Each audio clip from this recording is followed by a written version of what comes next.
Welcome to Aman classes. दोस्तों, Aman classes के YouTube channel पर आपका स्वागत है। प्यारे दोस्तों, कैसे हैं आप सभी। दोस्तों, हम बात करेंगे रीजनिंग के मोस्ट इम्पोर्टेंट क्वेश्चनों की सीरीज में, जिसमें हमने कई सारे पार्ट्स कंप्लीट कर लिए थे। आज एक और नए पार्ट्स में आपका स्वागत है।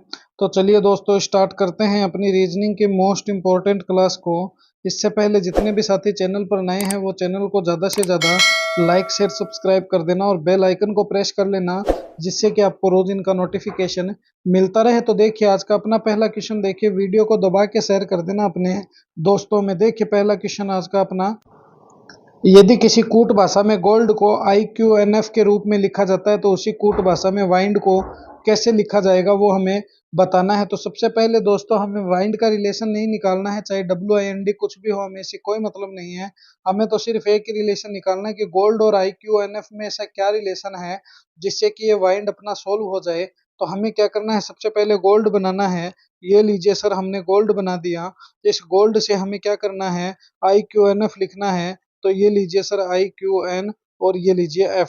तो अब क्या करना है, इसको देखिए, हम समझते हैं बात को। तो G से I की तरफ चलिए तो GHI, तो क्या हो गया, +2 हो गया। हुआ कि नहीं हुआ, बिल्कुल हुआ। O से Q की तरफ चलिए, OPQ, तो दोस्तों +2 हुआ कि नहीं हुआ, बिल्कुल हो गया। अब L से N की तरफ चलिए तो JKLMN, तो +2 हुआ कि नहीं हुआ, बिल्कुल सर हो गया। तो D से F की तरफ चलिए तो CDE और F, तो ये लीजिए सर +2 तो अब हमें समझ में आ गया कि +2 का रिलेशन चल रहा है। तो हम भी क्या करेंगे, अब बना देंगे WIND को, वाइंड को। तो WIND बनाते हैं।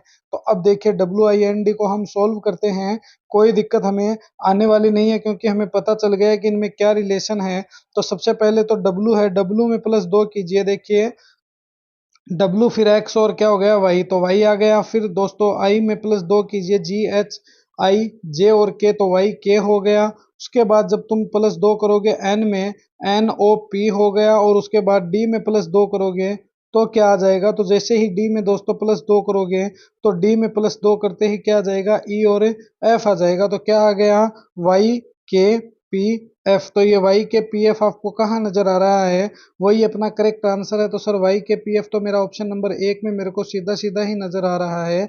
तो ये YKPF, ये दोस्तों क्या होगा, अपना करेक्ट आंसर हो जाएगा। तो YKPF is the correct answer. तो ऐसे भी दोस्तों हम इन क्वेश्चनों को बहुत ही आसानी से सोल्व कर सकते हैं। तो YKPF is the correct answer. चलिए अगले प्रश्न पर डिस्कस करते हैं। नेक्स्ट क्वेश्चन देखिए, ये रहा हमारा नेक्स्ट क्वेश्चन। बहुत ही शानदार और अच्छा क्वेश्चन है प्यारे साथियों। ऐसे ही क्वेश्चन सबसे ज्यादा एग्जाम में पुटअप होते हैं। देखिए, श्रृंखला को पूरा करें, तो इस श्रृंखला को हमें क्या करना है, पूरा करना है। तो देखिए, 2 है, उसके बाद क्या है, 3 है, उसके बाद क्या है, 5 है, फिर क्या है, 9 है, और उसके बाद क्या है, 17 है, और उसके बाद क्या है, क्वेश्चन मार्क है। तो इसको पूरा करते हैं। देखिए, 2 से 3 की तरफ चलिए तो +1 हो गया। फिर 3 से 5 की तरफ चलिए तो +2 हो गया। 5 से 9 की तरफ चलिए +4 हो गया। और 9 से 17 की तरफ जब तुम चलोगे तो क्या हो जाएगा, +8 हो जाएगा। अब हमें क्या करना है, जरा गौर से देखिएगा। पहले +1, फिर डबल हो गया +2, फिर डबल हो गया +4, फिर डबल हो गया +8, और अब क्या कर देंगे, +16 हो जाएगा ऑटोमेटिक ही। तो 17 और 16 कितने होते हैं, तो सर 17 और 16 होते हैं 33। कितने होते हैं, 33 होते हैं। वो आप जोड़ लेना, मैंने तो जोड़ लिया है। 33 इज द करेक्ट आंसर। तो ये लीजिए सर, हमारा 33 करेक्ट आंसर है आ गया। तो option number C is the correct answer अपना हो जाएगा। तो इस तरह से दोस्तों बहुत ही आसानी से हम रीजनिंग सोल्व कर सकते हैं। कौन कहता है रीजनिंग बहुत ज्यादा टफ सब्जेक्ट है, बल्कि रीजनिंग कोई भी टफ सब्जेक्ट नहीं है। रीजनिंग बहुत ही इजी सब्जेक्ट होती है। चलिए अगला क्वेश्चन देखिए, बहुत ही अच्छा क्वेश्चन है। सिर्फ और सिर्फ समझना है और कुछ नहीं करना है। इस क्वेश्चन को अगर समझ गए तो तुम्हारा क्वेश्चन सोल्व है। देखिए, इसने डी डी और ए को इसने क्या लिखा है, आर आर और बी लिख दिया। यहाँ से समझने की बात है कि इसने एक डी को इसने आर लिखा है, फिर एक डी को इसने आर लिखा है, फिर इसने ए को बी लिखा है। तो उसी प्रकार ए डी डी को क्या लिखेगा, तो देखिए, इसने ए को क्या लिखा है, यहाँ से पकड़िए इस बात को कि इसने सबसे पहले ए को क्या लिखा है, बी लिखा है, तो हम यहाँ पर बी लिख देंगे। उसके बाद इसने डी को क्या लिखा है, आर लिखा है, तो ये लीजिए हमने डबल आर कर दिया। तो ये हमारा ऑटोमेटिक सोल्व हो गया। तो बी आर आर कहाँ है, तो सर बी आर आर तो ऑप्शन सी में है। तो ये ऑप्शन सी ही दोस्तों क्या है, अपना करेक्ट आंसर हो गया। तो B R R is the correct answer. तो ये ऑप्शन सी जो है दोस्तों, यही क्या है अपना करेक्ट आंसर हो गया। तो इस तरह से तुम बहुत ही आसानी से ये क्वेश्चन तुम सोल्व कर सकते हो, तुम्हें कोई परेशानी होने वाली नहीं है अगर तुम इन क्वेश्चनों को थोड़ा सा भी दिमाग लगाकर सोल्व करोगे। तो चलिए अगला प्रश्न देखिए, ये रहा हमारा नेक्स्ट क्वेश्चन। देखिए कवि है, कविता हो गया, चित्रकार है, क्या हो जाएगा वो हमें बताना है। तो तुम इस क्वेश्चन में कुछ नहीं करना, बस तुम इस क्वेश्चन पे थोड़ा सा इतना सा फोकस करना मेरे प्यारे साथियों, कि जिस प्रकार कवि क्या करता है, कविता लिखता है, क्या करता है, कविता लिखता है, तो उसी प्रकार चित्रकार क्या करेगा। तो चित्रकार को ध्यान रखना, क्या करेगा, चित्रकारी करेगा, बिल्कुल नहीं करेगा। क्या नहीं करेगा, चित्रकारी नहीं करेगा, कुंची नहीं करेगा, रंग नहीं करेगा, बल्कि चित्रकार जो होता है वो पेंटिंग करेगा। क्या करेगा, पेंटिंग करेगा, अपनी यादों को संजोएगा। तो पेंटिंग जो है दोस्तों वही क्या होगा, करेक्ट आंसर हो जाएगा। चित्रकारी मत कर देना, ये गलत हो जाएगा। तो painting is the correct answer. तो ये सी जो है ना, वही क्या होगा हमारा दोस्तों करेक्ट आंसर हो जाएगा, क्योंकि चित्रकार जो है वो क्या करेगा, सर पेंटिंग करेगा। तो पेंटिंग ही अपना क्या है, करेक्ट आंसर हो गया। चलिए अगला प्रश्न देखिए, ये रहा हमारा नेक्स्ट क्वेश्चन। बहुत ही अच्छा क्वेश्चन है, अनुक्रम को पूरा करे। तो देखिए इसमें मिसिंग नंबर है, ये मिसिंग नंबर निकालने हैं। क्या करने हैं, ये मिसिंग नंबर हमें निकालने हैं। तो कैसे निकालेंगे इस मिसिंग नंबर को, देखिए मैं आपको बताता हूँ। इनको निकालने का बहुत ही आसान तरीका है, और बहुत ही टफ तरीका भी दोस्तों इन्हीं में लगता है, क्योंकि इन क्वेश्चन को सोल्व करना एक महाभारत है। तो देखिए इस क्वेश्चन को मैं आपको बताता हूँ कि सबसे पहले आप 38+32 कीजिए। ये लीजिए सर, 38+32 हो गया। ये 38+32 कितने हो गए, तो देखिए 8 और 2 10 हो गए, 10 का 0 आ गया, 3 3 6 और 1 7 70 हो गए। इसमें आप 10 का भाग लगा दो। ये लीजिए सर, भाग लगाते ही कितना आ गया, 7 आ गया। 7 है क्या, बिल्कुल है। इसी प्रकार तुम 32+23 कीजिए। ये लीजिए सर, 32+23 हमने कर दिया। 32+3 2 5 हो गए, 2 3 5 55 हो गए। 55 में 11 का भाग लगा दो, कितने आ गए, 11 पंजे 55 आ गए। आए कि नहीं आए, बिल्कुल सर आ गए, कोई दिक्कत नहीं है, 5 आ गए। अब हमें क्या करना है दोस्तों, अब तुम इस क्वेश्चन को जरा सा फोकस करना, कि अब हमको क्या करना है। तो सर अब हम करेंगे 28, क्या करना है अब हमें, अब हमें करना है 28+12। क्या करना है, 28+12, 8 और 2 कितने हो गए, 10, 10 का 0 आ गया, 1 और 2 3 और 1 4, 40। 40 में 8 का भाग दे दीजिए, कितनी बार जाएगा, तो सर 5 बार जाएगा। 8 पंजे 40 हो गए, कितनी बार गया, सर 5 बार गया। तो 8 पंजे 40 हो गया। तो दोस्तों 5 जो है वो छप जाएगा, और ये 5 जो है ना, वही क्या होगा दोस्तों, अपना करेक्ट आंसर हो जाएगा। तो option number C is the correct answer. ये 5 जो है ना साथियों, यही छप गया, और यही अपना क्या हो गया, करेक्ट आंसर हो गया। तो इस प्रकार से हम रीजनिंग बहुत ही आसानी से निकालते हैं। चलिए अगले प्रश्न पर डिस्कस करते हैं। नेक्स्ट क्वेश्चन देखिए, बहुत ही तगड़ा और बहुत ही धांसू वाला क्वेश्चन है। बस थोड़ा सा आपको समझना है कि वर्गों की संख्या ज्ञात करें। तो दोस्तों पिछली क्लास में मैंने आपको वर्ग ज्ञात करना बताया था, वैसे ही सेम ट्रिक यहाँ पर लगेगी, कि यहाँ पर नंबरिंग कर दो, 1 2 3 4 और 5। यहाँ पर देखो 1 2 3 फिर 4 और 1 5। तो ये हो गया। अब हमें क्या करना है, कुछ नहीं करना है, बस 1 का स्क्वायर प्लस 2 का स्क्वायर प्लस 3 का स्क्वायर, क्या करना है, स्क्वायर लगा देना, वर्ग कर देना है। प्लस दोस्तों क्या करना है, 4 का स्क्वायर और प्लस 5 का स्क्वायर। तो अब तुम इनको देखोगे, 1 का स्क्वायर 1 आ गया, प्लस 2 का स्क्वायर 4 आ गया, प्लस 3 का स्क्वायर 9 आ गया, प्लस 4 का स्क्वायर 16 आ गया, और 5 का स्क्वायर 25 आ गया। ये लीजिए 1 और 4 कितने हो गए, 5, 5 और 9 कितने हो गए, तो सर 5 और 9 14 हो गए, 14 प्लस 16 प्लस 25। तो ये लीजिए इन्हें जोड़ दो, 5 और 6 कितने हो गए, 11, 11 और 1 कितने, 11 और 4 कितने हो गए, तो सर 15 हो गए, 15 का 5 आ गया। 1 1 और 1 कितने हो गए, 2, 2 और 2 कितने हो गए, 4, 4 और 1 कितने हो गए, 5।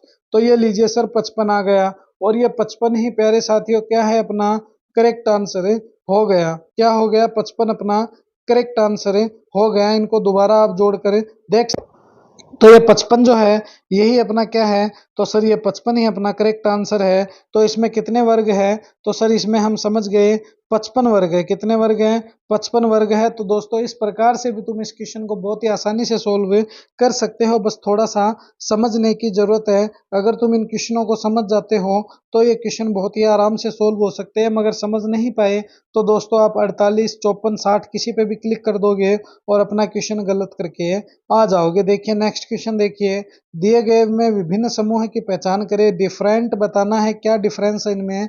तो सबसे पहले समझिए, ओडिशा है, हिमाचल प्रदेश है, यूपी है, एचपी है, ओडिशा है, चंडीगढ़ है। तो इनमें क्या विभिन्न है? देखिए ये भी एक राज्य है, ये भी राज्य, ये भी राज्य, ये भी राज्य है। तो फिर क्या करना है दोस्तों? तो देखिए जब तुम बी प्लस डी और प्लस सी इन तीनों को देखोगे, तो बी प्लस डी प्लस सी इन तीनों को देखोगे तो ये तो क्या है दोस्तों? स्टेट है। क्या है? स्टेट है, राज्य है। मगर जब तुम इस चंडीगढ़ को देखोगे तो ये क्या है? तो ये एक केंद्र शासित प्रदेश है। क्या है? केंद्र शासित प्रदेश है। तो विभिन्न क्या हो जाएगा? चंडीगढ़ हो जाएगा। तो तेरी कोठी में बनवा दूं चंडीगढ़ में, तो ये लीजिए सर चंडीगढ़ अपना करेक्ट आंसर हो गया। तो option number A is the correct answer. तो इस प्रकार से दोस्तों अपना आंसर निकल कर आ गया। तो option number A is the correct answer अपना ऑटोमेटिक ही हो गया। तो चंडीगढ़ जो है ना साथियों, वही क्या होगा? अपना करेक्ट आंसर हो जाएगा। चलिए नेक्स्ट क्वेश्चन देखिए, ये रहा हमारा नेक्स्ट क्वेश्चन। निम्न आकृति को प्रदर्शित है। देखिए क्या प्रदर्शित है इसमें? महिला है वो तो आयत है, सरला है वो त्रिभुज है, नियोजित है वो व्रत है, और घमंडी जो है वो वर्ग है। अब देखिए ऐसी घमंडी महिलाओं का क्षेत्र बताइए जो नियोजित नहीं है। तो घमंडी महिलाओं का क्षेत्र बताना है हमने जो नियोजित नहीं है। तो इसमें क्या कह रहा है? महिला जो है वो तो आयत है, चलिए मान लिया महिला आयत है। त्रिभुज कौन है? तो ये रहा ट्राइंगल। तो ये त्रिभुज कौन है? तो यहाँ से देखिए सरल है। और ये जो वर्ग है, ये वर्ग कौन है? तो यहाँ पर देखिए ये वर्ग रहा। ये वर्ग जो है वो क्या है? घमंडी स्वभाव का है। और इसमें जो सरल है, यहाँ से देखिए इनको मैच कीजिए, ये सरल हो गया। इनके बाद देखिए ये जो गोला है, यहाँ पर देखिए ये आयत वगैरह सेट हो गए। अब इनमें क्या देखना है? हमें वो देखना है कि घमंडी महिलाओं का क्षेत्र बताइए जो नियोजित ही नहीं है। तो यहाँ पर देखिए तुम सीधा सीधा ही तुम्हें नजर आ रहा है 8 है, जो किसी में भी नियोजित नहीं है। किस में? तो घमंडी महिलाओं में। तो ये 8 ही दोस्तों इसके अकॉर्डिंग क्या हो जाएगा? अपना करेक्ट आंसर हो जाएगा। इनको जब तुम सेट करोगे तो तुम्हें 8 ऑटोमेटिक ही देखने को मिल जाएंगे। और इन क्वेश्चनों को दोस्तों आराम से खुद घर बैठकर सॉल्व करना है, और उनकी पीडीएफ मैंने टेलीग्राम पे डाल देंगे, वहां से ले लेना। और फिर उसके बाद तुम इसको बैठकर सॉल्व करना। तुम्हें बहुत ही आसान लगेंगे ये क्वेश्चन, मगर अगर तुम सॉल्व नहीं करोगे तो तुम्हारे लिए बहुत ही टफ होंगे ये क्वेश्चन। चलिए अगला प्रश्न देखिए, ये रहा हमारा नेक्स्ट क्वेश्चन है। देखिए इसे यदि एक दर्पण को एक्स रेखा पर रखा जाए तो दी गई उत्तर आकृति में से कौन सी आकृति प्रश्न आकृति का सही प्रतिबिंब होगी? मिरर इमेज ज्ञात करनी है और कुछ नहीं कह रहा है बाबा साहब। ये मिरर इमेज चाहता है, तो मिरर इमेज ज्ञात करना कोई बड़ी बात नहीं है।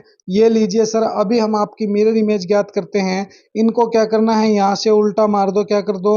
यहाँ से उल्टा मार दो, यहाँ से ऐसे कर दो, यहाँ से ऐसे हो गया और यहाँ से ऐसे हो गया। ये लीजिए एक्स रेखा पर मिरर इमेज तैयार हो गई। ऐसा आपको कहाँ नजर आ रहा है? मेरे को सिर्फ बी में नजर आ रहा है।